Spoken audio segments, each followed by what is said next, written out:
आपल्या आजूबाजूला असे बरेचसे लोक असतात की ज्यांना आपलं काही देणं घेणं नसतं किंवा त्यांचं आपल्या आयुष्यामध्ये किंचितही त्यांना जागा नसते, परंतु का ते वारंवार आपल्याबद्दल विचार करत असतात. आपण एखादं काम करत असं किंवा काही करत असं, आता सध्या मी व्हिडिओ करतोय तर बरेच जण यावरती विचार. Welcome guys our new blog.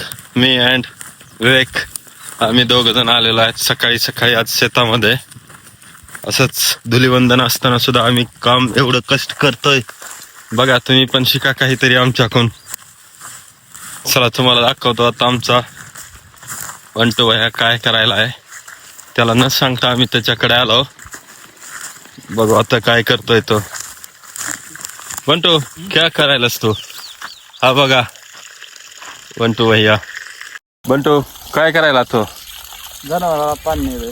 जनावराला गायींसाठी पाणी घेऊन जात आहे बघा. फक्त तुम्हाला दूध दिसतं, दुधाचा पैसा, पण त्यामागचं कष्ट दिसत. हरभरा काढायला आलेला होता, याच्या आधीच गुत्ता देऊन टाकलेला आहे. सकाळी सकाळी लवकर काम करण्यासाठी हरभरा काढण्यासाठी आले होते, कारण दिवसभर भरपूर ऊन पडतंय. उन्हामध्ये दम निघत नाही. जेवढ्या सावलीमध्ये शिराळात काम होतं ना तेवढं दिवसभरामध्ये सुद्धा काम होत नाही. 2-3 दिवसापूर्वीच मी हरभरा फवारून घेतला होता, कारण मध्यंतरीच्या काळामध्ये आभाळ खूप येत होतं आणि हा हरभरा पाठीमागून कांद्याच्या रानामध्ये पेरलेला आहे.